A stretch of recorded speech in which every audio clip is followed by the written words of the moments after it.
Hello, and welcome to the I've Seen Everything Reaction Wrap-Up podcast. Here is where I share my thoughts, reactions, and review for my latest reaction videos. To find these full reaction videos, please search for @SeenEverything over on YouTube, or check the description of this podcast for more information. Also, please remember to rate and comment on this episode, and follow the podcast so you can see when I'm putting out new wrap-ups. And now, on to my latest wrap-up for 2024's Dune Part 2. I had heard initially they didn't know if they were going to do a third movie. It would have been crazy to leave this off in that place. So I hope that the third installment is satisfying and they tie all of this up.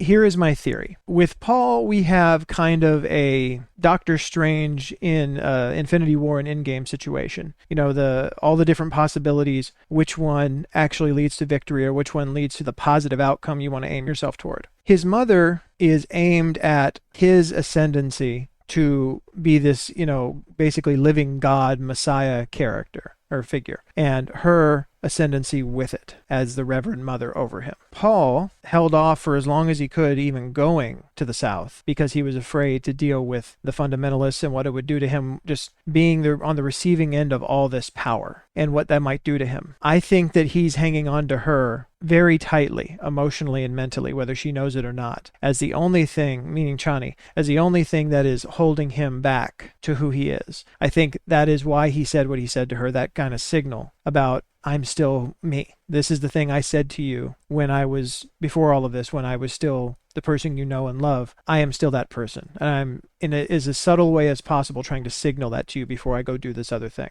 I think that what we're going to see is, and it comes down to the Bene Gesserit being on both sides of this fight, being in every side, being in every house, being the influence that is pervasive throughout everything. I think he is using this position, this Messiah level position, to end this war, to have it, but then end it by having it between all the houses, the empire, or the emperor, all this kind of stuff. And then in the moment when the Bene Gesserit will think that they have, again, they win no matter what. It's basically to have them lose. It's to have this whole system lose, but it's to have the Bene Gesserit lose. It is to use their own dogma to rise to power, and then to completely tear it down once they have saved themselves, the planet, all of this stuff. Once the war is over, once the fighting, all of this system of this constant back and forth, this constant power grab between elite kingdoms and all of this. Once all of that is over, to reveal this religion that has been the influence on all sides to be the fraud that it is, to make himself the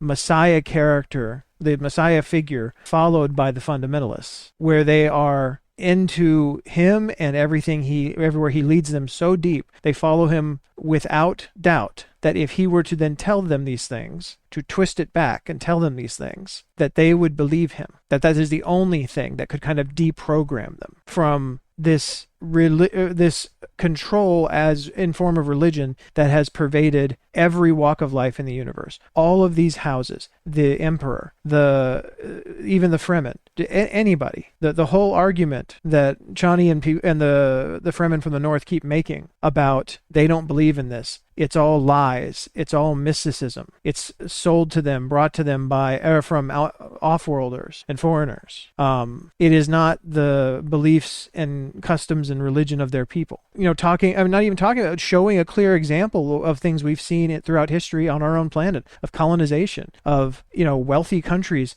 coming to what they would consider lesser developed areas and taking them over, and not only taking them over but subverting the native cultures and the native religions and all of it, to use that religion itself and all the influence that comes with it to push back and destroy it. That is what I think is going to happen. That is what I think we're leading up to in the third movie. That is what I hope we're leading up to in the third movie. So we shall see if that's where we end up. But as far as these two movies so far, I've enjoyed them. I'm glad I finally watched them. I can see why people enjoy these stories as much as they do, especially thinking back to a time period when these stories were written, when I don't know if there were other kind of big sci-fi epics written back then like this. So let me know if you're aware, and if you're aware about sci-fi in these eras. I can definitely see where Star Wars and so many others that have followed have taken inspiration from these stories. Obviously this is a modern retelling of these stories. I am interested now to go back and watch the David Lynch 1984 adaptation, just to see how they interpreted this story.